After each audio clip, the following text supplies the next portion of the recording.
जितने आस्था चैनल पर कथा सुन रहे हो, जितने फेसबुक और यूट्यूब पर सुन रहे हो, बहुत सावधानी से सुनना। केवल 10वीं, चाहे उजाला की हो चाहे अंधेरे की। कौन से महादेव का नाम लेना है? श्रम्भेश्वर महादेव। व्यक्ति चिड़चिड़ करता है, क्रोध करता है, गुस्सा करता है, तो महाराज शंकर भगवान का श्रम्भेश्वर महादेव का नाम लेकर 31 बेलपत्र, जिस व्यक्ति को क्रोध आता है उस व्यक्ति का स्मरण कर कर आखा चावल मतलब सेगे चावल के साथ एक एक बेलपत्र 31 बेलपत्र कर कर शिव जी के शिवलिंग पर समर्पित करी जाती है, मात्र 10वीं की तिथि के लिए। केवल 10वीं, चाहे उजाला की हो चाहे अंधेरे की। कौन से महादेव का नाम लेना है? श्रम्भेश्वर महादेव। छोटे छोटे बच्चे रहते हैं, कुछ बच्चों को माता जबरदस्ती के भोजन कराती है, खिलाती है, ठोकती, मारती, खिलाती है। कुछ बच्चे ऐसे रहते हैं वो कुछ खा ही नहीं पाते, मुख में दो और वॉमिटिंग कर देते हैं, उल्टी कर देते हैं। ऐसे बच्चों के लिए या जिस व्यक्ति को भोजन पचता नहीं हो और उदर में एसिडिटी रहती हो और जलन टाइप की होती हो, उसके लिए भी श्रम्भेश्वर महादेव का स्मरण है। सुंदर व्याख्यान वर्णन किया है। श्रम्भेश्वर महादेव के ठीक सामने अर्थात भगवान शंकर के किसी भी शिवलिंग के सामने एक तांबे के लोटे में जल रख लीजिए। उस जल के अंदर 3 बेलपत्र डाल दीजिए, एक पीपल का पत्ता डाल दीजिए। शमी के 11 पत्ते कलश को छुआकर शंकर भगवान के शिवलिंग पर श्रम्भेश्वर महादेव के नाम से चढ़ा दीजिए। उस जल को उठाकर ले आइए, एक रात्रि तक घर के अंदर रखना है।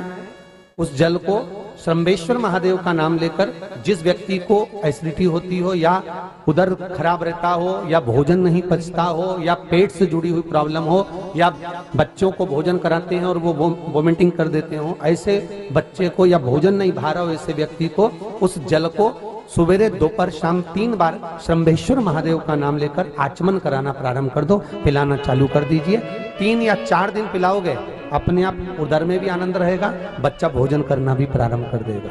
श्रम्भेश्वर महादेव।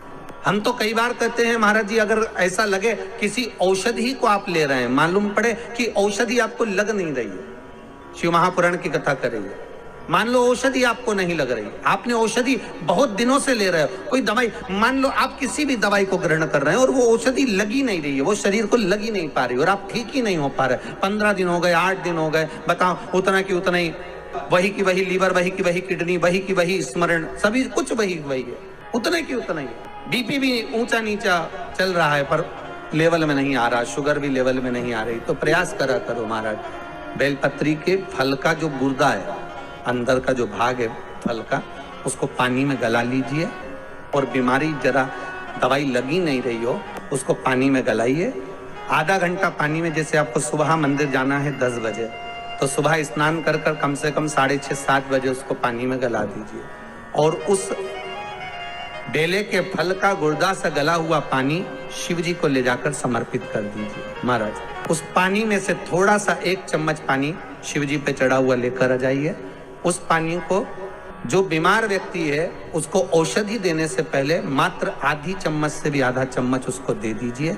भगवान शंकर का श्री शिवाय नमस्तुभ्यम का जाप कर कर उस पानी को देने के बाद अगर आप औषधि देंगे तो ये पक्का है कि औषधि अपना कार्य करना प्रारंभ कर देगी और वो स्वस्थ होना प्रारंभ हो जाएगा। एक बहुत सुंदर भाव, मान लो कोई बीमारी पकड़ कर रख ली, जैसे शरीर में कोई गांठ हो गई या लीवर या किडनी किसी भी तरह से आपको तकलीफ दे रही है, डॉक्टर बोल रहा है कि डायलिसिस करना पड़ेगा या डॉक्टर बोल रहा है कि ये जांच के लिए जाएगी और हो सकता है कि इसमें कैंसर निकल सकता है या ये प्रॉब्लम हो सकती है, तब एक काम करना प्रारंभ करें। कुशोदक जल शिव जी को चढ़ाना प्रारंभ करें। एक जल के पात्र में कुश डालना, क्या डालना है? कुशा जो होती है उसका कुशा डाल दीजिए और उस कुशे को वापस निकाल लीजिए।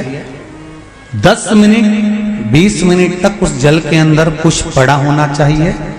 वो कुशा वापस निकालने के बाद में जिस व्यक्ति को रोग है और रोग का इलाज लग नहीं रहा हो या तकलीफ आ रही हो, तो कुशोदक जो जल होता है वो शिव जी को श्री शिवाय नमस्तुभ्यम बोलकर समर्पित करना चाहिए। उसी का आधा चम्मच से भी आधा चम्मच भाग लेकर आ जाओ, थोड़ा सा शरीर पर छीटा, थोड़ा सा आचमन उस कुशोदक जल का करना प्रारंभ कर दीजिए। बाबा चाहेगा शरीर ठीक होना प्रारंभ हो जाएगा।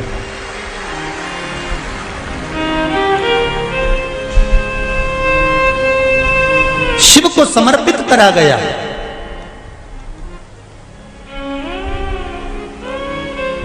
कुश का जल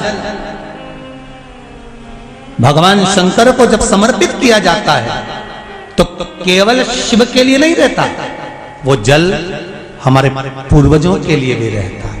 उसका लाभ हमारे पूर्वज ही हमें प्रदान करते हैं, केवल शिव के लिए नहीं।